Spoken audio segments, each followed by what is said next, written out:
Punjabi radio USA ਸੁਣ ਰਹੇ ਸਾਰੇ ਹੀ ਮਾਣਯੋਗ ਅਤੇ ਸਤਿਕਾਰਤ ਸਰੋਤਿਆਂ ਨੂੰ ਬਹੁਤ ਹੀ ਪਿਆਰ ਸਤਿਕਾਰ ਸਾਹਿਬ ਦੋਨੋਂ ਜੋੜ ਕੇ ਨਿੱਘੀ ਜਿਹੀ ਸਤਿ ਸ੍ਰੀ ਅਕਾਲ ਸਭ ਨੂੰ ਜੀ ਨੂੰ ਆਖਦੇ ਹਾਂ। ਸੋ ਦੇ ਪ੍ਰੋਗਰਾਮ ਦੇ ਵਿੱਚ ਆਪ ਸਭ ਦਾ ਨਿੱਘਾ ਸਵਾਗਤ ਹੈ। ਪ੍ਰੋਗਰਾਮ ਲੈ ਕੇ ਹਾਜ਼ਰ ਹੋ ਚੁੱਕੇ ਹਾਂ ਖਬਰ 'ਤੇ ਨਜ਼ਰ। ਮੇਰੇ ਨਾਲ ਅੱਜ ਦੇ ਸ਼ਾਮ ਦੇ ਖਬਰ 'ਤੇ ਨਜ਼ਰ ਪ੍ਰੋਗਰਾਮ ਦੇ ਵਿੱਚ ਜੁੜ ਚੁੱਕੇ ਨੇ ਬਲਤੇਜ ਪੰਨੂ ਜੀ। ਬਲਤੇਜ ਪੰਨੂ ਜੀ ਨਿੱਘੀ ਜੀ ਆਇਆਂ ਨੂੰ ਪਿਆਰ ਭਰੀ ਸਤਿ ਸ੍ਰੀ ਅਕਾਲ ਜੀ। ਸਤਿ ਸ਼੍ਰੀ ਅਕਾਲ ਜੀ, ਬਹੁਤ ਧੰਨਵਾਦ ਜੀ, ਮਿਹਰਬਾਨੀ।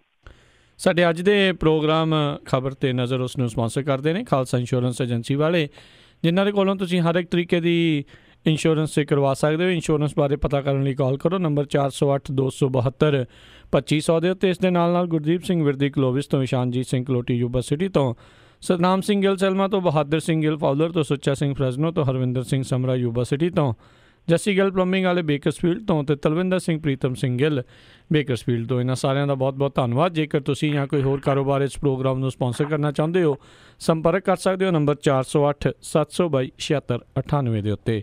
ਅਤੇ ਗੱਲਬਾਤ ਦਾ ਸਿਲਸਿਲਾ ਪੰਨੂ ਜੀ ਸ਼ੁਰੂ ਕਰਦੇ ਹਾਂ। ਕੱਲ੍ਹ ਵੀ ਆਪਾਂ ਹਰਿਆਣੇ ਦੇ ਬਾਰੇ SYL ਦੇ ਬਾਰੇ ਬਾਬਤ ਗੱਲ ਕੀਤੀ ਸੀ। ਹਰਿਆਣੇ ਨੇ ਕਹਿੰਦੇ ਹੁਣ SYL ਬਣਾਉਣ ਦੇ ਲਈ 100 ਕਰੋੜ ਜਿਹੜੇ ਆ ਸਾਈਡ 'ਤੇ ਰੱਖ ਲਏ ਆ।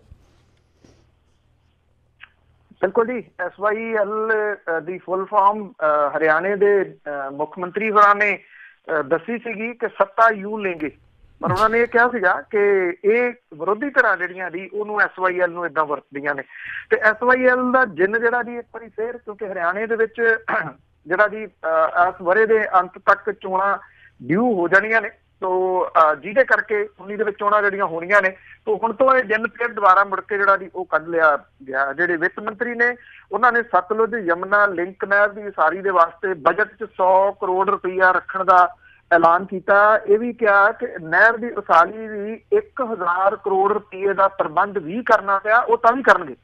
ਹਰਿਆਣੇ ਦੀ ਸਰਕਾਰ ਨੇ ਪਿਛਲੇ ਸਾਲ 100 ਕਰੋੜ ਰੁਪਈਆ ਜਿਹੜਾ ਜੀ ਉਹ ਰੱਖਿਆ ਸੀਗਾ, ਔਰ ਹਰਿਆਣੇ ਦੇ ਮੁੱਖ ਮੰਤਰੀ ਨੇ ਐਲਾਨ ਕੀਤਾ ਸੀਗਾ ਕਿ ਇੱਕ ਬੂੰਦ ਜਿਹੜਾ ਜੀ ਉਹ ਹਾਸਲ ਕਰਕੇ ਰਹਿਣਗੇ ਪਾਣੀ ਦੀ, ਭਾਵ ਕਿ ਜਿਹੜਾ ਪਿਛਲੇ ਸਾਲ 100 ਕਰੋੜ ਰੱਖਿਆ ਸੀਗਾ ਉਹ ਕਿਤੇ ਖਰਚ ਤਾਂ ਹੋਇਆ ਨਹੀਂ, ਕਿਉਂਕਿ ਗੱਲ ਤਾਂ ਉੱਥੇ ਹੀ ਜਿਹੜੀ ਹੈ ਜੀ ਉਸ ਜਗ੍ਹਾ ਦੇ ਉੱਤੇ ਹੀ ਖੜੀ ਆ। ਹਰਿਆਣੇ ਦੇ ਵਿੱਚ ਜਿਹੜਾ ਪਾਰਟ ਹੈ ਨਹਿਰ ਦਾ ਉਹ ਤਾਂ ਬਣਿਆ ਤਾਂ ਪੰਜਾਬ ਦੇ ਵਿੱਚ ਵੀ ਸੀਗਾ ਜੀ, ਪਰ ਉਹ ਸਾਲ ਬਹੁਤੇ ਬੀਤਣ ਕਰਕੇ ਉਹ ਢੱਠ ਗਿਆ ਜੀ ਸਾਰੇ ਦਾ ਸਾਰਾ ਤਕਰੀਬਨ, ਔਰ ਕੁਛ ਜਿਹੜਾ ਸੀ ਉਹ ਪੂਰ ਦਿੱਤਾ ਸੀਗਾ ਪਿਛਲੀ ਸਰਕਾਰ ਨੇ।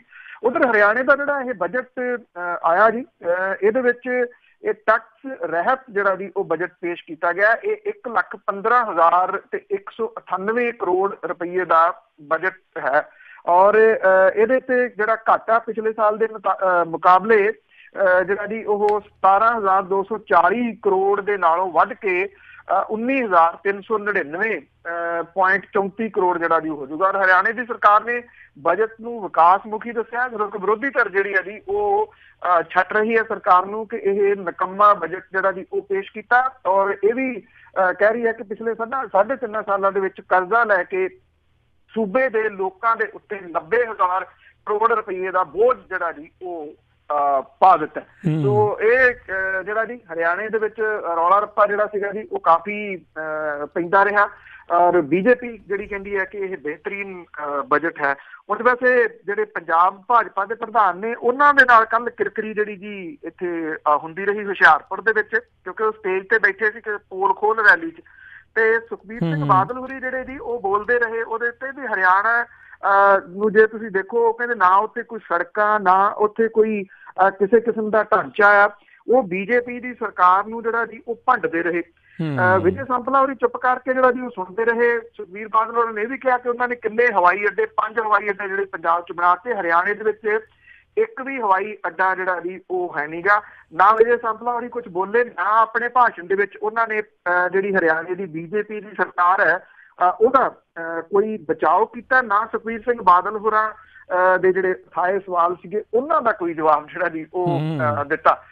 ਸ਼ਾਇਦ ਇਹ ਆਉਣ ਵਾਲੇ ਦਿਨਾਂ ਦੇ ਦੌਰਾਨ ਜਿਹੜਾ ਜੀ ਉਹ ਚਰਚਾ ਦੇ ਵਿੱਚ ਜ਼ਰੂਰ ਆ ਸਕਦਾ ਹੈ ਕਿ ਇਹ ਵਿਜੇ ਸੰਪਲਾ ਹੋਰੀ ਜਿਹੜੇ ਸੀ ਉਹ ਚੁੱਪ ਕਰਕੇ ਕਿਵੇਂ, ਹਰਿਆਣੇ ਦੀ ਸਰਕਾਰ ਤਾਂ ਆਪਣੀ ਜਿਹੜੀ ਪਿੱਠ ਬਹੁਤ ਥਪਥਪਾ ਰਹੀ ਹੈ। ਔਰ ਪਿਛਲੇ ਦਿਨੀ ਜਦੋਂ ਇੱਥੇ ਆ ਕੇ ਗਏ ਨੇ BJP ਦੇ ਪ੍ਰਧਾਨ ਅਮਿਤ ਸ਼ਾਹ ਹੋਰੀ, ਉਹ ਵੀ ਥਾਪੜੇ ਜਿਹੜਾ ਸੀਗਾ ਜੀ ਉਹ ਦੇ ਕੇ ਗਏ ਸੀਗੇ ਮਨੋਹਰ ਲਾਲ ਖੱਟੜ ਹੋਰਾਂ ਨੂੰ ਵੀ ਉਹ ਕੰਮ ਬਹੁਤ ਵਧੀਆ ਕਰ ਰਹੇ ਨੇ ਜੀ ਬਿਲਕੁਲ। ਬਾਕੀ ਉੱਦਾਂ ਇਹ ਨੰਗਿਆ ਹੋ ਜਾਂਦਾ ਹੈ ਵੀ ਇਹ ਜਿਹੜੀ ਸਿਆਸਤ ਕੁਰਸੀ ਦੇ ਦੌੜ ਦੇ ਲਈ ਇੱਕ ਦੂਜੇ ਦੇ ਨਾਲ ਕਿੰਨੇ ਕੁ ਜਿਹੜੀ ਵਫਾਦਾਰੀ ਆ, ਕਿੱਥੇ ਬਾਰਡਰ ਟੱਪਦੇ ਆ, ਜਿਹੜਾ ਸਭ ਕੁਛ ਇੱਕ ਦੂਜੇ ਦੇ ਅਦਲਾ ਬਦਲੀ ਹੋ ਜਾਂਦੇ ਆ। ਅਗਲੀ ਜਿਹੜੀ ਆਪਾਂ ਗੱਲ ਕਰੀਏ, ਜਿਹੜਾ ਸੁਪਰੀਮ ਕੋਰਟ ਦਾ ਜਿਹੜਾ ਬੜਾ ਅਹਿਮ ਫੈਸਲਾ ਸਵੈ ਇੱਛਾ ਮੌਤ ਨੂੰ ਲੈ ਕੇ ਆਇਆ ਆ, ਇਸ ਦੇ ਬਾਰੇ ਜ਼ਰੂਰ ਦੱਸੋ ਕੀ ਹੈਗਾ ਇਸ ਪੂਰੇ ਮਾਮਲੇ ਦੇ ਵਿੱਚ। ਕਈ ਲੋਕਾਂ ਨੂੰ ਇਹ ਡਰ ਆ ਵੀ ਇਸ ਦੀ ਗਲਤ ਵਰਤੋਂ ਕੀਤੀ ਜਾ ਸਕਦੀ ਆ।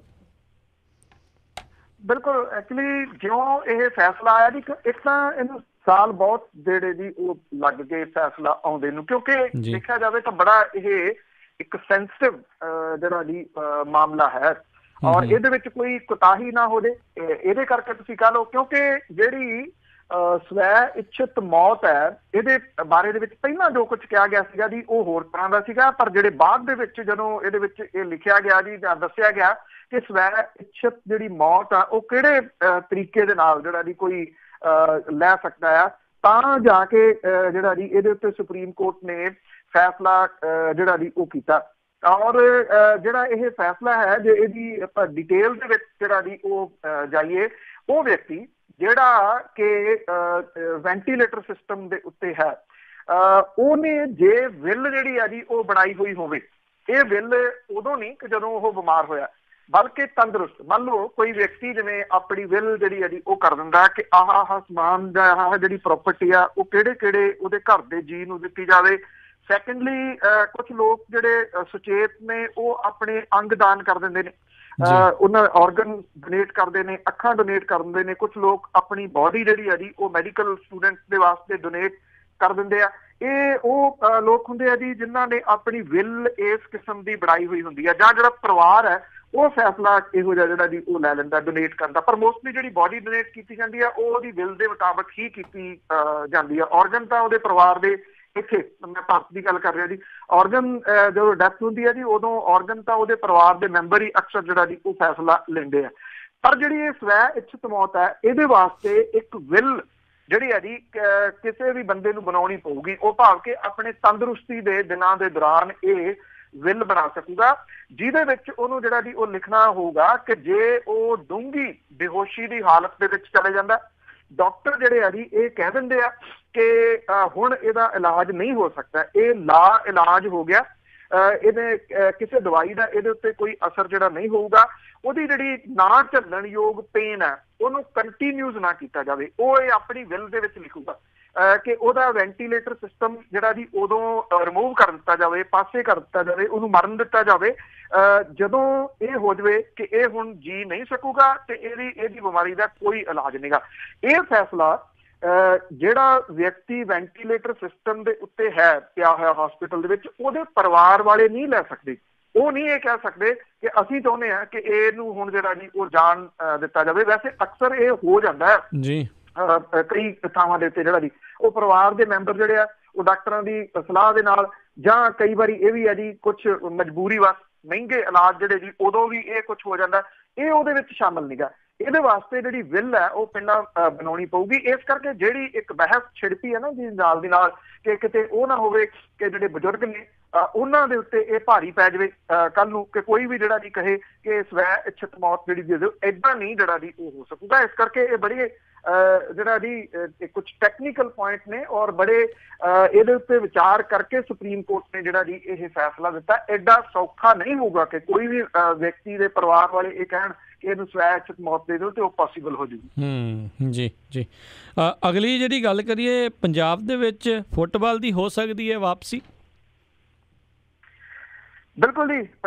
ਦੇਸ਼ ਦੀ ਸਭ ਤੋਂ ਵਕਾਰੀ ਜਿਹੜੀ 1 ਕਰੋੜੀ ਨਾਮ ਵਾਲੀ ਹੀਰੋ ਆਈ ਲੀਗ ਫੁੱਟਬਾਲ ਚੈਂਪੀਅਨਸ਼ਿਪ ਹੈ, ਇਹ 21 ਸਾਲ ਮਗਰੋਂ ਜਿੱਤ ਹਾਸਲ ਕਰਕੇ ਪੰਜਾਬ ਦਾ ਝੰਡਾ ਬੁਲੰਦ ਕਰਨ ਵਾਲਾ ਜਿਹੜਾ ਮਿਨਰਵਾ ਫੁੱਟਬਾਲ ਕਲੱਬ ਹੈ, ਉਹ ਆਪਣੇ ਖਿਡਾਰੀਆਂ ਦੇ ਉੱਤੇ ਸਾਲਾਨਾ 3 ਕਰੋੜ ਰੁਪਈਏ ਦਾ ਖਰਚਾ ਜਿਹੜਾ ਜੀ ਉਹ ਕਰ ਰਿਹਾ। ਮੋਹਾਲੀ ਦੇ ਨਾਲ ਹੀ ਇੱਕ ਪਿੰਡ ਪੈਂਦਾ ਜੀ ਡੌਂ, ਇੱਥੇ 50 ਏਕੜ ਥਾਂ ਦੇ ਵਿੱਚ 1955 ਚ ਡਿਫੈਂਸ ਸਰਵਿਸਿਜ਼ ਦੀ ਤਿਆਰੀ ਦੇ ਵਾਸਤੇ ਮਿਨਰਵਾ ਅਕੈਡਮੀ ਸਥਾਪਿਤ ਕਰਨ ਵਾਲੇ ਜਿਹੜੇ ਜੀ ਮਰਹੂਮ ਲੈਫਟੀਨੈਂਟ ਕਰਨਲ ਨੇ ਇਕਬਾਲ ਸਿੰਘ ਦਿਓਲ ਦਾ ਦੋਹਤਾ ਤੇ ਰਿਟਾਇਰਡ IAS ਜੋੜਾ BR ਬਜਾਜ ਤੇ ਰੂਪਨ ਦਿਓਲ ਬਜਾਜ, ਬੜੇ ਚਰਚਿਤ ਹੋਏ ਸਨ। ਤੁਹਾਨੂੰ ਯਾਦ ਹੋਣਾ KPS ਗਿੱਲ ਹੋਰਾਂ ਦੇ ਨਾਲ ਜਿਨ੍ਹਾਂ ਨੇ ਪੰਗਾ ਲਿਆ ਸੀ, ਉਹਨਾਂ ਦਾ ਜਿਹੜਾ ਬੇਟਾ ਹੈ ਰਣਜੀਤ ਬਜਾਜ, ਉਹਦੇ ਵੱਲੋਂ ਇਹ ਜਿਹੜੀ ਹੈ ਜੀ ਬਹੁਤ ਵੱਡੀ ਕੋਸ਼ਿਸ਼ ਕੀਤੀ ਜਾ ਰਹੀ ਹੈ।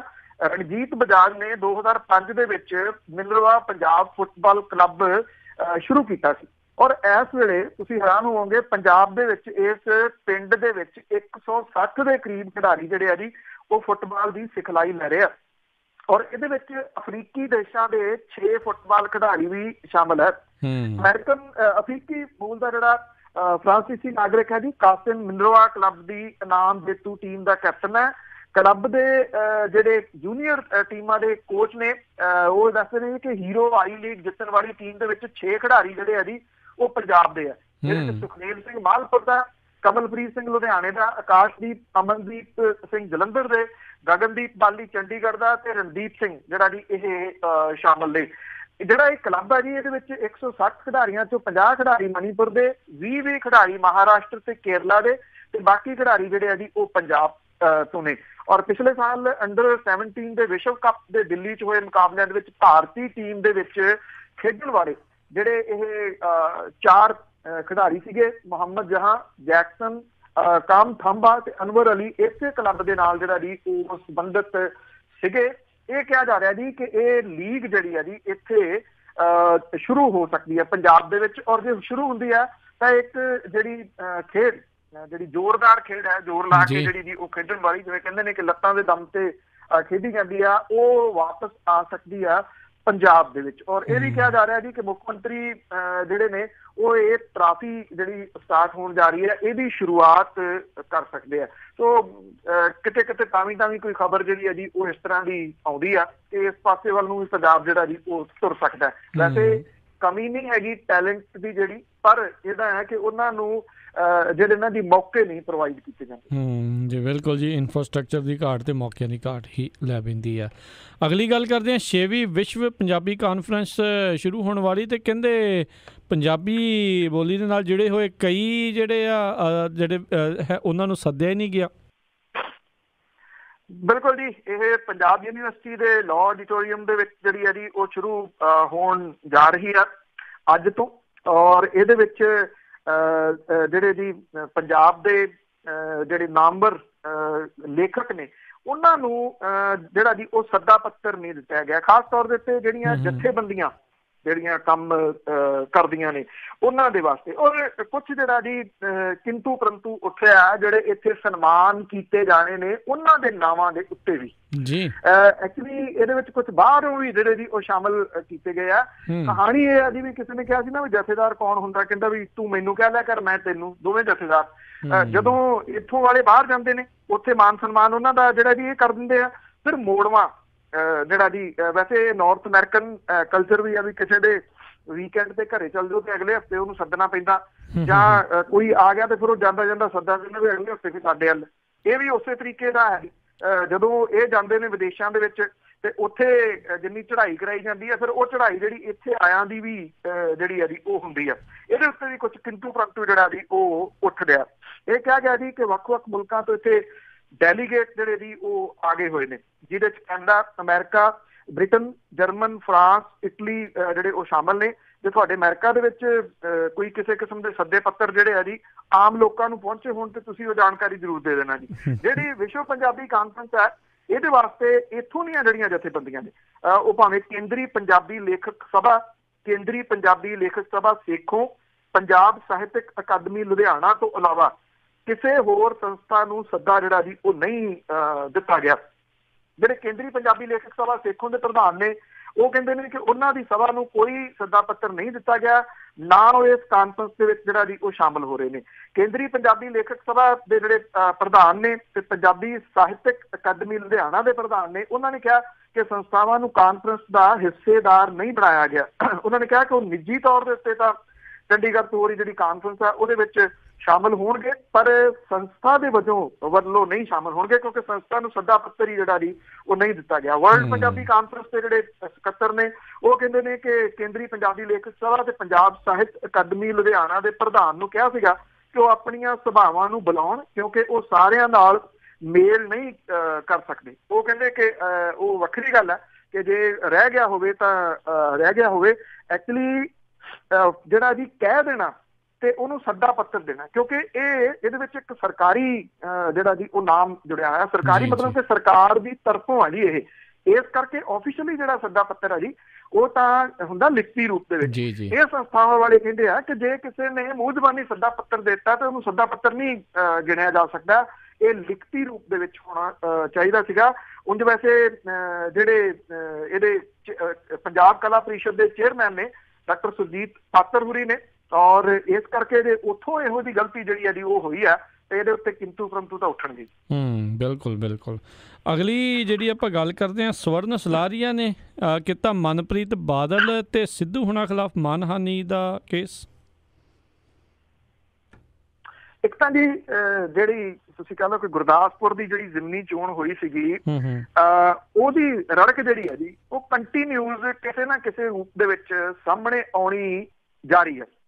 ਇੱਕ ਤਾਂ ਜਿਹੜਾ ਜੀ ਉਦੋਂ ਚਰਚਾ ਦਾ ਵਿਸ਼ਾ ਜਿਹੜੀ ਬਣੀ ਸੀਗੀ ਵੀਡੀਓ ਸੁੱਚਾ ਸਿੰਘ ਲੰਗਾਹ ਹੋਰਾਂ ਵਾਲੀ, ਉਹ ਵੀ ਚਰਚਾ ਦੇ ਵਿੱਚ ਜਿਹੜੀ ਹੈ ਜੀ ਇੱਕ ਵਾਰੀ ਫੇਰ ਆ ਜੇ ਉਹ ਪੱਖ ਜਿਹੜਾ ਜੀ ਲਾਇਆ ਜਾਵੇ, ਕਿਉਂਕਿ ਨਾਲ ਆ ਕੇ ਜੁੜ ਜਾਂਦਾ ਸਲਾਰੀਆ ਹੋਰਾਂ ਦੇ।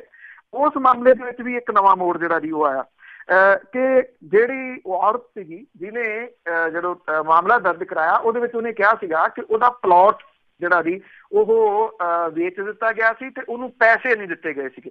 ਹੁਣ ਉਹ ਜਿਹੜਾ ਪਲਾਟ ਹੈ ਜੀ ਉਹ ਫਿਰ ਉਹਦੇ ਨਾਂ ਤੇ ਰਜਿਸਟਰੀ ਹੋ ਗਈ ਹੈ ਜੀ ਜਨਵਰੀ ਦੇ ਪਹਿਲੇ ਹਫ਼ਤੇ, ਔਰ ਕਿਉਂਕਿ ਉਹ ਜਿਹੜੀ ਮੁੱਕਰੀ ਆ ਉਹਦੇ ਕਰਕੇ RS ਬੈਂਸ ਨੇ ਜੀ ਜਿਹੜੇ ਮਨੁੱਖੀ ਅਧਿਕਾਰਾਂ ਦੇ ਕੇਸ ਲੜਦੇ ਨੇ, ਸਾਬਕਾ ਜਸਟਿਸ ਅਜੀਤ ਸਿੰਘ ਬੈਂਸ ਹੋਰਾਂ ਦੇ ਬੇਟੇ ਨੇ, ਉਹਨਾਂ ਨੇ ਸਣੇ ਸਬੂਤਾਂ ਦੇ ਇਹ ਸਾਰਾ ਕੁਝ ਜਿਹੜਾ ਜੀ ਉਹ ਲਿਖਿਆ। ਇਹ ਗੁਰਦਾਸਪੁਰ ਕਿਉਂਕਿ ਜਿਹੜੀ ਜ਼ਿਮਨੀ ਚੋਣ ਹੋਈ ਸੀ ਉਹਦੇ ਆਲੇ ਦੁਆਲੇ ਹੀ ਸਾਰਾ ਕੁਝ ਜਿਹੜਾ ਜੀ ਇਹ ਘੁੰਮ ਰਿਹਾ।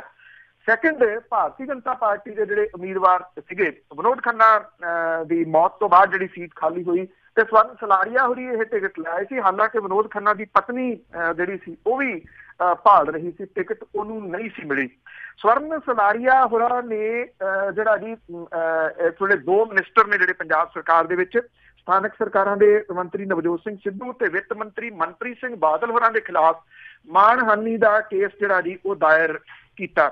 ਉਹਨਾਂ ਨੇ ਜਿਹੜੀ ਆ ਜੀ ਇਹ ਗੱਲ ਕਹੀ ਆ ਕਿ ਜਦੋਂ ਇਹ ਬਾਈ ਇਲੈਕਸ਼ਨ ਹੋਈ ਆ ਇਹਦੇ ਵਿੱਚ ਜਿਹੜੇ ਮਨਪ੍ਰੀਤ ਸਿੰਘ ਬਾਦਲ ਤੇ ਨਵਜੋਤ ਸਿੰਘ ਸਿੱਧੂ ਸੀਗੇ, ਉਹਨਾਂ ਨੇ ਜ਼ਿਮਨੀ ਚੋਣ ਦੇ ਵਿੱਚ ਲਾਹਾ ਲੈਣ ਦੇ ਵਾਸਤੇ ਉਹਨਾਂ ਦੇ ਖਿਲਾਫ ਝੂਠੇ ਦੋਸ਼ ਲਾਏ।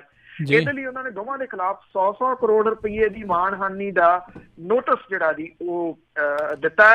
ਗੁਰਦਾਸਪੁਰ ਲੋਕ ਸਭਾ ਜ਼ਿਮਨੀ ਚੋਣ ਦੇ ਵਿੱਚ ਜਿਹੜੇ ਜੀ ਉਮੀਦਵਾਰ ਸਵਰਨ ਸਲਾਰੀਆ ਨੇ ਇਹ ਗੱਲ ਕਹੀ ਆ ਕਿ ਉਹਨਾਂ ਦੇ ਉੱਤੇ ਜਿਹੜੇ ਚੋਣਾਂ ਤੋਂ ਕੁਝ ਦਿਨ ਪਹਿਲਾਂ ਇੱਕ ਔਰਤ ਦੇ ਨਾਲ ਕਥਿਤ ਨਜਾਇਜ਼ ਸੰਬੰਧ ਬਣਾਉਣ ਤੇ ਤੰਗ ਪਰੇਸ਼ਾਨ ਕਰਨ ਦੇ ਜਿਹੜੇ ਜੀ ਉਹ ਦੋਸ਼ ਲਾਏ ਗਏ ਸੀ। ਉਹਨਾਂ ਨੇ ਕਿਹਾ ਕਿ ਦੋਸ਼ ਝੂਠੇ ਤੇ ਬੇਬੁਨਿਆਦ ਸੀਗੇ। ਸਵਰਨ ਸਲਾਰੀਆ ਜਿਹੜੇ ਵਕੀਲ ਆ ਉਹਨੇ ਇਹ ਗੱਲ ਕਹੀ ਆ ਕਿ ਇਹਦੇ ਸੰਬੰਧੀ ਨਵਜੋਤ ਸਿੰਘ ਸਿੱਧੂ ਤੇ ਮਨਪ੍ਰੀਤ ਸਿੰਘ ਬਾਦਲ ਨੂੰ ਨੋਟਿਸ ਜਿਹੜਾ ਜੀ ਉਹ ਭੇਜਿਆ ਗਿਆ ਸੀਗਾ।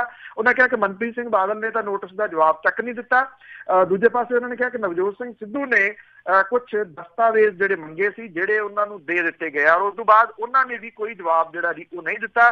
20 ਅਪ੍ਰੈਲ ਅਗਲੀ ਮਾਮਲੇ ਦੀ ਜਿਹੜੀ ਹੈ ਜੀ ਉਹ ਤਰੀਕ ਪਈ ਆ। ਵੇਖਦੇ ਆ ਜੀ ਇਹ ਮਾਮਲਾ ਕਿਸ ਲੈਵਲ ਤੱਕ ਜਿਹੜਾ ਜੀ ਉਹ ਜਾਂਦਾ। ਸਵਰਨ ਸਲਾਰੀਆ ਜਿਹਦੇ ਬਾਰੇ ਇਹ ਕਿਹਾ ਜਾ ਸਕਦਾ ਜੀ ਕਿ ਉਹਨਾਂ ਦੀ ਜਿਸ ਕਿਸਮ ਦੀ ਹਾਰ ਇੱਥੇ ਹੋਈ ਔਰ ਜਿਹੋ ਜੀ ਕੰਟਰੋਵਰਸੀ ਜਿਹੜੀ ਉਹ ਛਿੜੀ ਸੀਗੀ, ਇਹਦੇ ਤੋਂ ਇਹ ਕਿਹਾ ਜਾ ਸਕਦਾ, ਹਾਲਾਂਕਿ ਸਿਆਸਤ ਚ ਪੱਕਾ ਕੁਝ ਨਹੀਂ ਹੁੰਦਾ, ਕਿ ਸਿਆਸੀ ਤੌਰ ਦੇ ਉੱਤੇ ਉਹ ਹਾਸ਼ੀਏ ਤੇ ਜਾ ਡਿੱਗੇ ਨੇ ਜੀ। ਮੇਰਾ ਨਹੀਂ ਖਿਆਲ ਕਿ ਉਹਨਾਂ ਨੂੰ ਦੁਬਾਰਾ ਜਿਹੜੀ ਆ ਉਹ ਟਿਕਟ ਮਿਲ ਸਕਦੀ ਆ। ਇਸ ਕਰਕੇ ਉਹਨਾਂ ਨੇ ਕਿਤੇ ਨਾ ਕਿਤੇ ਜਿਹੜਾ ਜੀ ਆਪਣੀ ਹੋਂਦ ਦਿਖਾਉਣ ਦੇ ਵਾਸਤੇ ਇਹ ਕੇਸ ਜਿਹੜਾ ਜੀ ਅੱਗੇ ਤੋਰਿਆ ਅਦਾਲਤ ਦੇ ਵਿੱਚ। ਜੀ ਅਗਲੀ ਜਿਹੜੀ ਗੱਲ ਕਰਦੇ, ਕਹਿੰਦੇ ਭਾਰਤੀ ਕ੍ਰਿਕਟ ਟੀਮ ਦਾ ਖਿਡਾਰੀ ਗੰਭੀਰ ਕੇਸਾਂ ਦੇ ਵਿੱਚ ਫਸਦਾ ਹੈ। ਬਿਲਕੁਲ ਜੀ, ਇਹ ਮੁਹੰਮਦ ਸਮੀ ਹੈ ਜਿਹੜਾ ਕਿ ਤੇਜ਼ ਗੇਂਦਬਾਜ਼ ਹੈ ਜੀ ਭਾਰਤ ਦਾ। ਪਿਛਲੇ ਕੁਝ ਸਮੇਂ ਦੇ ਦੌਰਾਨ ਇਹਨੇ ਕਾਫੀ ਮਾਮਲਾ ਜਿਹੜਾ ਜੀ ਉਹ ਖੱਟਿਆ ਗੇਂਦਬਾਜ਼ੀ ਦੇ ਵਿੱਚ, ਪਰ ਫਸ ਗਿਆ ਡੋਮੈਸਟਿਕ ਵਾਇਲੈਂਸ ਦੇ ਮਾਮਲੇ ਦੇ ਵਿੱਚ। ਉਹਦੀ ਪਤਨੀ ਜਿਹੜੀ ਆ ਹਸੀਨ ਜਹਾਂ, ਉਹਨੇ ਸਰੀਰਕ ਤੇ ਮਾਨਸਿਕ ਤਸ਼ੱਦਦ ਤੇ ਵਿਆਹ ਸੰਬੰਧਾਂ ਦੇ ਮਾਮਲੇ ਦੇ ਵਿੱਚ ਜਿਹੜਾ ਜੀ ਮਾਮਲਾ ਦਰਜ ਇਹਦੇ ਉੱਤੇ ਜਿਹੜਾ ਜੀ ਉਹ ਕਰਾਤਾ। ਹਸੀਨ ਜਹਾਂ ਦੀ ਸ਼ਿਕਾਇਤ ਦੇ ਉੱਤੇ ਪੁਲਿਸ ਨੇ ਕੋਲਕਾਤਾ ਦੇ ਵਿੱਚ ਜਿਹੜਾ ਜੀ ਮੁਹੰਮਦ ਸ਼ਮੀ ਦੇ ਖਿਲਾਫ ਕੁਝ ਗੈਰ ਜ਼ਮਾਨਤੀ ਧਾਰਾਵਾਂ ਦੇ ਤਹਿਤ ਮਾਮਲਾ ਜਿਹੜਾ ਜੀ ਉਹ ਦਰਜ ਕੀਤਾ। ਪਿਛਲੇ ਦਿਨੀ ਜਿਹੜੀ ਹੈ ਜੀ ਉਹਦੀ ਪਤਨੀ ਹਸੀਨ ਜਹਾਂ ਉਹਨੇ ਆਪਣੇ ਫੇਸਬੁੱਕ ਖਾਤੇ ਦੇ ਉੱਤੇ ਜਿਹੜੀ ਚੈਟਿੰਗ ਹੈ ਕੁਝ ਮੁਹੰਮਦ ਸਮੀ ਦੀ ਹੋਰ ਔਰਤਾਂ ਦੇ ਨਾਲ ਉਹ ਪੋਸਟ ਕਰ ਦਿੱਤੀ ਸੀ।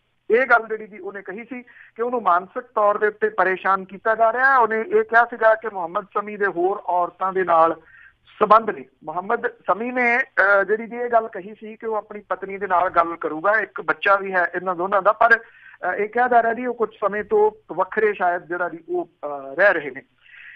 ਪੁਲਿਸ ਨੇ ਜਿਹੜਾ ਜੀ ਇਹ ਗੱਲ ਕਹੀ ਹੈ ਕਿ ਉਹਦੇ ਵਿੱਚ ਜਿਹੜਾ ਮੁਹੰਮਦ ਸਮੀ ਤੇ ਉਹਦੇ ਘਰ ਦੇ ਕੁਝ ਮੈਂਬਰ ਜਿਹੜੇ ਆ ਜੀ ਉਹ ਸ਼ਾਮਲ ਨੇ ਤਸ਼ੱਦਦ ਵਾਲੇ ਮਾਮਲੇ ਦੇ ਉੱਤੇ, ਕਿਉਂਕਿ ਇਹ ਗੰਭੀਰ ਧਾਰਾਵਾਂ ਨੇ ਜੀ ਜਿਹੜੀਆਂ ਮੁਹੰਮਦ ਸਮੀ ਦੇ ਖਿਲਾਫ ਪੁਲਿਸ ਨੇ ਲਾ ਦਿੱਤੀਆਂ ਨੇ।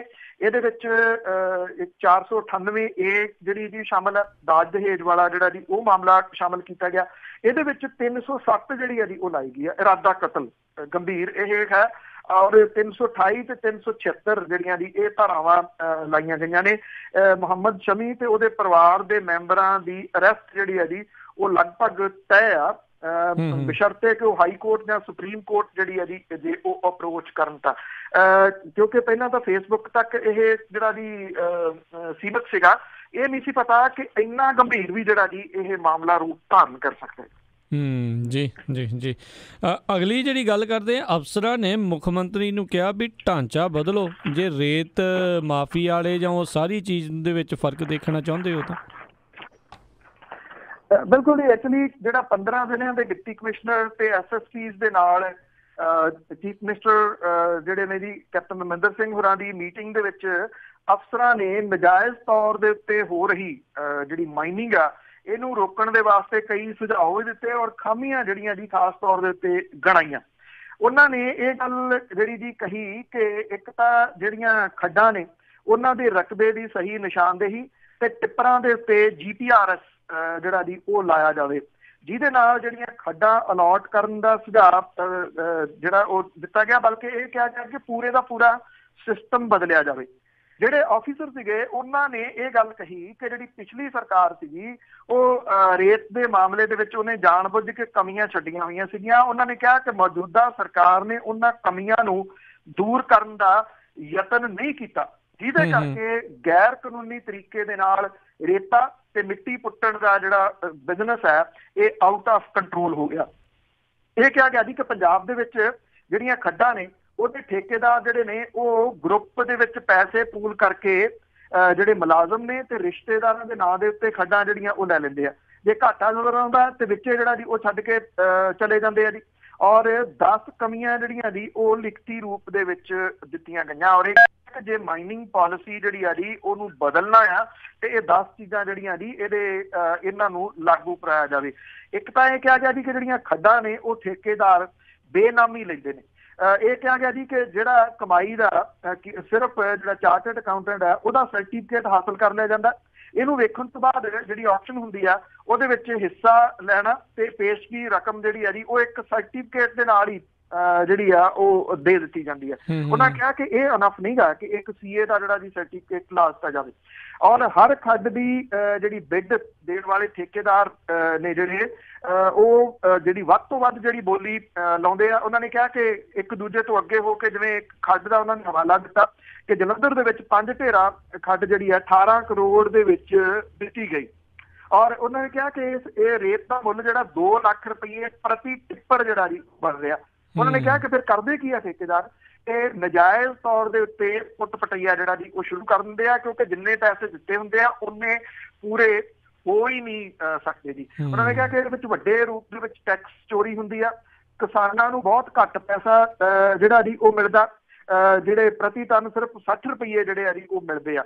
ਔਰ ਇਹ ਵੀ ਕਿਹਾ ਜੀ ਕਿ ਜਿੱਥੇ ਮਾਈਨਿੰਗ ਹੁੰਦੀ ਆ ਇੱਥੇ ਕਿਹੜੇ ਸਰਕਾਰੀ ਹੈ ਜਗ੍ਹਾ, ਕਿਹੜੀ ਗੈਰ ਸਰਕਾਰੀ ਆ, ਕਿਹੜੀ ਲੀਗਲ ਹੋ ਰਹੀ ਹੈ, ਕਿਹੜੀ ਇਲੀਗਲ ਹੋ ਰਹੀ ਆ, ਇਹ C1 ਦੇ ਨੇੜੇ ਤੇੜੇ ਵੀ ਕੋਈ ਪਤਾ ਜਿਹੜਾ ਜੀ ਉਹ ਨਹੀਂ ਲੱਗਦਾ। ਕੋਈ ਰਿਕਾਰਡ ਨਹੀਂਗਾ ਕਿ ਇਹ ਜਿਹੜਾ ਜੀ ਕੌਣ ਕੱਢ ਕੇ ਲਿਜਾ ਰਿਹਾ, ਕਿੰਨੀ ਖੱਡ ਪੁੱਟੀ ਜਾ ਰਹੀ ਹੈ, ਇਹਦੀ ਕੋਈ ਪਹਿਚਾਣ ਨਹੀਂ ਕੀਤੀ ਜਾਂਦੀ। ਟਿੱਪਰਾਂ ਦੀ ਕੋਈ ਪਹਿਚਾਣ ਨਹੀਂ ਹੁੰਦੀ ਕਿ ਟਿੱਪਰ ਜਿਹੜੇ ਨੇ ਉਹ ਕਿਹਦੇ ਨੇ। ਔਰ ਇਹ ਕਿਹਾ ਗਿਆ ਜੀ ਕਿ ਇਹਦੇ ਵਿੱਚ ਰੀਟੇਲ ਜਿਹੜੇ ਕਾਰੋਬਾਰੀ ਆ ਜੀ ਉਹ ਨਹੀਂ ਹੈਗੇ, ਇਹ ਸਾਰੇ ਹੋਲਸੇਲਰ ਨੇ ਜਿਹੜੇ ਪੁੱਟ ਕੇ ਪੰਜਾਬ ਦੀ ਮਿੱਟੀ ਜਿਹੜੀ ਆ ਜੀ ਉਹ ਦੋਵਾਂ ਰੂਪਾਂ 'ਚ ਪੁੱਟ ਰਹੇ ਆ। ਇੱਕ ਤਾਂ ਪੰਜਾਬ ਦੀ ਇਹ ਜਿਹੜੀ ਦੌਲਤ ਆ ਜੀ ਉਹਨੂੰ ਪੁੱਟ ਰਹੇ ਆ, ਦੂਜੀ ਪੰਜਾਬ ਦੀ ਮਿੱਟੀ ਜਿਹੜੀ ਆ ਜੀ ਉਹ ਨੈਸ਼ਨਲ ਇੰਟਰਨੈਸ਼ਨਲ ਲੈਵਲ ਦੇ ਉੱਤੇ ਪੁੱਟੀ ਜਾ ਰਹੀ ਆ ਕਿ ਇੱਥੇ ਮਿੱਟੀ ਖਾਣੇ ਲੋਕ ਵੀ ਜਿਹੜਾ ਜੀ ਉਹ ਰਹਿੰਦੇ ਨੇ। ਜੀ ਜਾਂਦੇ ਜਾਂਦੇ ਮਿੰਟੂ ਜੀ ਗੱਲ ਕਰ ਲਈਏ ਵੀ ਧਰਮਕੋਟ ਦੇ ਵਿੱਚ ਅਕਾਲੀ ਤੇ ਕਾਂਗਰਸੀਆਂ ਨੇ ਇੱਕ ਦੂਜੇ ਦੀਆਂ ਪੱਗਾਂ ਲਾਈਆਂ। ਐਕਚੁਅਲੀ ਜੀ ਇਹ ਇੱਥੇ ਸ਼ਹਿਰ ਦਾ ਮਾਮਲਾ ਹੈ ਜੀ, ਕਰ ਗਿਆ ਗੰਭੀਰ ਰੂਪ ਧਾਰਨ। ਇੱਕ ਤਾਂ ਜਿਹੜੇ ਹੂਟਰ ਨੇ ਜੀ ਉਹਦੇ ਉੱਤੇ ਪਾਬੰਦੀ ਲੱਗੀ ਹੋਈ ਆ। ਹੂਟਰ ਵਾਲੇ ਮਾਮਲੇ ਦੇ ਵਿੱਚ ਪਿਛਲੇ ਦਿਨੀ ਵੀ ਇੱਕ NRI ਦੇ ਨਾਲ ਜੋ ਹੋਇਆ ਜੀ ਇੱਥੇ ਮੋਗੇ ਦੇ ਵਿੱਚ, ਸਭ ਨੂੰ ਪਤਾ ਹੈ ਇੱਥੇ ਉਹ ਆਇਆ ਹੋਇਆ ਸੀਗਾ, ਉਹਦੇ ਪਿੱਛੋਂ ਇੱਕ ਕਾਰ ਬਾਰ ਹੂਟਰ ਮਾਰਦੀ ਸੀ, ਉਹਨੇ ਉਤਰ ਕੇ ਮੈਂ ਕਹਿ ਦਿੱਤਾ ਕਿ ਅੱਗੇ ਜਾਮ ਲੱਗਿਆ ਹੋਇਆ, ਗੱਡੀ ਕਿਸੇ ਪਾਸੇ ਨਹੀਂ ਨਿਕਲਣੀ, ਬਹੁਤੀ ਕਾਹਲੀ ਤੇ ਉੱਤੋਂ ਦੀ ਕੱਢ ਦਿਓ। ਤੇ ਉਹ ਜੱਜ ਸੀ ਅਸਲ 'ਚ ਕਾਰ 'ਚ, ਔਰ ਉਹਨਾਂ ਨੇ ਉੱਤਰ ਕੇ ਜਿਹੜਾ ਜੀ ਮਾਮਲਾ ਦਰਜ ਕਰਾਇਆ ਉਹ ਚੇਨ ਸਿਗਨੇਚਰਿੰਗ ਦਾ ਕਰਾਤਾ ਉਹਦੇ ਉੱਤੇ। ਕੈਨੇਡਾ ਤੋਂ ਗਿਆ ਹੋਇਆ ਇਹ ਨੌਜਵਾਨ ਸੀਗਾ। ਤੋ ਇਹ ਵੀ ਹੂਟਰ ਨਾਲ ਹੀ ਜੁੜਿਆ ਮਾਮਲਾ ਧਰਮਕੋਟ ਦਾ। ਇੱਥੇ ਜਿਹੜਾ ਕਾਂਗਰਸ ਦੇ ਨਾਲ ਸੰਬੰਧਿਤ ਨਗਰ ਕੌਂਸਲ ਪ੍ਰਧਾਨ ਸੀਗਾ, ਉਹ ਕਿਤੇ ਇੱਕ ਜਿਹੜਾ ਯੂਥ ਅਕਾਲੀ ਦਲ ਦਾ ਆਗੂ ਆ, ਉਹਦੀ ਮਾਂ ਦੇ ਕੋਲੋਂ ਗੱਡੀਆਂ ਲੰਘੀਆਂ, ਉਹਨੇ ਹੂਟਰ ਮਾਰਤਾ ਜੀ। ਜਾਂ ਤਾਂ ਇਹ ਤੁਸੀਂ ਕਹਿ ਲਓ ਕਿ ਸ਼ਰਾਰਤ ਹੈ ਜਾਂ ਉਂਝ ਹੀ ਜਿਹੜਾ ਜੀ ਮਾਰਤਾ। ਹੂਟਰ ਤੇ ਪਾਬੰਦੀ ਆ ਵੈਸੇ ਪੰਜਾਬ ਦੇ ਵਿੱਚ, ਹੂਟਰ ਦੇ ਉੱਤੇ ਵੀ ਤੇ ਜਿਹੜੀ ਲਾਲ ਬੱਤੀ ਆ ਉਹਦੇ ਉੱਤੇ ਵੀ। ਜਦੋਂ ਹੂਟਰ ਮਾਰ ਕੇ ਜਿਹੜਾ ਜੀ ਉਹ ਨਿਕਲ ਗਏ ਤਾਂ ਉਹਨੇ ਦੱਸ ਦਿੱਤਾ, ਬੁਰਾ ਮਨਾਇਆ ਔਰਤ ਨੇ, ਉਹਨੇ ਆਪਣੇ ਮੁੰਡੇ ਨੂੰ ਦੱਸਿਆ। ਤੇ ਜਿਹੜਾ ਯੂਥ ਅਕਾਲੀ ਦਲ ਦਾ ਇਹ ਨੇਤਾ ਸੀਗਾ ਜੀ, ਉਹਨਾਂ ਨੇ ਕੀ ਕੀਤਾ, ਉਹਨੇ ਜਾ ਕੇ ਫਿਰ ਜਿਹੜਾ ਪ੍ਰਧਾਨ ਸੀਗਾ ਜੀ ਉਹਨੂੰ ਢਾਲਿਆ ਔਰ ਉਹਦੀ ਕੁੱਟ ਕਟਾਪਾ ਕੀਤਾ, ਉਹਦੀ ਪੱਗ ਲਾਹ ਕੇ ਲੈ ਗਏ ਇਹ ਨਗਰ ਕੌਂਸਲ ਪ੍ਰਧਾਨ ਦੀ। ਉਸ ਤੋਂ ਬਾਅਦ ਜਿਹੜੇ ਨਗਰ ਕੌਂਸਲ ਪ੍ਰਧਾਨ ਦੇ ਨਾਲ ਵਾਲੇ ਸੀਗੇ ਜੀ, ਉਹਨਾਂ ਨੇ ਇਸ ਯੂਥ ਅਕਾਲੀ ਆਗੂ ਦੀ ਜਿਹੜੀ ਦੁਕਾਨ ਸੀ ਉਹਦੇ ਉੱਤੇ ਚਲੇ ਗਏ। ਉਹਦੀ ਦੁਕਾਨ ਜਿਹੜੀ ਸੀ ਉਹ ਪੂਰੇ ਤਰੀਕੇ ਦੇ ਨਾਲ ਤਹਿਸ ਨਹਿਸ ਉਹਨਾਂ ਨੇ ਜਿਹੜੀ ਉਹ ਕਰ ਦਿੱਤੀ। ਸਾਰਾ ਸਮਾਨ ਜਿਹੜਾ ਸੀ ਉੱਥੇ ਪਿਆ ਉਹ ਤੋੜ ਭੰਨ ਉਹਦੀ ਕਰ ਦਿੱਤੀ। ਪੁਲਿਸ ਨੇ ਮਾਮਲਾ ਜਿਹੜਾ ਜੀ ਉਹ ਦਰਜ ਕੀਤਾ 6 ਜਾਣਿਆਂ ਦੇ ਉੱਤੇ ਤਕਰੀਬਨ ਜਿਹੜਾ ਜੀ। ਔਰ ਇਹ ਲੜਾਈ ਨੇ 2 ਧੜੇ ਜਿਹੜੇ ਆ ਉਹ ਧਰਮਕੋਟ ਦੇ ਵਿੱਚ ਕ੍ਰੀਏਟ ਜਿਹੜੇ ਜੀ ਉਹ ਕਰ ਦਿੱਤੇ ਆ। ਔਰ ਇਹ ਕਿਹਾ ਜਾ ਰਿਹਾ ਜੀ ਕਿ ਹਾਲਾਤ ਇਹੋ ਜਿਹੇ ਬਣ ਗਏ ਆ ਵੀ ਇਹ ਨਹੀਂ ਪਤਾ ਕਿ ਕਿਹੜੇ ਗਰੁੱਪ ਨੂੰ ਕਿਹੜੇ ਗਰੁੱਪ ਦਾ ਬੰਦਾ ਜਿਹੜਾ ਜੀ ਉਹ ਟੱਕਰ ਜਾਣਾ ਤੇ ਅਗਲੀ ਵਾਰੀ ਜਿਹੜੀ ਹੈ ਜੀ ਉਹ ਵੀ ਆ ਜਾਣੀ। ਜੀ ਤੇ ਬਹੁਤ ਤੁਹਾਡਾ ਧੰਨਵਾਦ ਪੰਨੂ ਜੀ, ਤੁਸੀਂ ਸਾਡੇ ਨਾਲ ਜੁੜੇ, ਇਹਨਾਂ ਖਬਰਾਂ ਬਾਰੇ ਸਾਨੂੰ ਜਾਣਕਾਰੀ ਦਿੱਤੀਆਂ। ਅਗਲੀ ਵਾਰ ਤੱਕ ਲਈ ਬੜੀ ਮਿਹਰਬਾਨੀ, ਪਿਆਰ ਭਰੀ ਸਤਿ ਸ਼੍ਰੀ ਅਕਾਲ ਜੀ। ਮਿਹਰਬਾਨੀ ਜੀ, ਧੰਨਵਾਦ ਜੀ, ਸਤਿ ਸ਼੍ਰੀ ਅਕਾਲ। ਤੇ ਸਰੋਤਿਓ ਇੱਥੇ ਹੀ ਸਾਡਾ ਅੱਜ ਦਾ ਇਹ ਪ੍ਰੋਗਰਾਮ ਸਮਾਪਤ ਹੈ। ਮਿਲਾਂਗੇ ਅਗਲੀ ਵਾਰ, ਉਦੋਂ ਤੱਕ ਲਈ ਮੇਰੇ ਵੱਲੋਂ ਵੀ ਤੁਹਾਨੂੰ ਸਾਰਿਆਂ ਨੂੰ ਬਹੁਤ ਪਿਆਰ ਸਤਿਕਾਰ ਸੈਨਿਕੀ ਜੀ, ਸਤਿ ਸ਼੍ਰੀ ਅਕਾਲ। ਜਿਉਂਦੇ ਵਾਸਤੇ ਰਹੋ, ਹੱਸਦੇ ਖੇਲਦੇ ਰਹੋ, ਸੁਣਦੇ ਰਹੋ ਪੰਜਾਬੀ ਰੇਡੀਓ USA।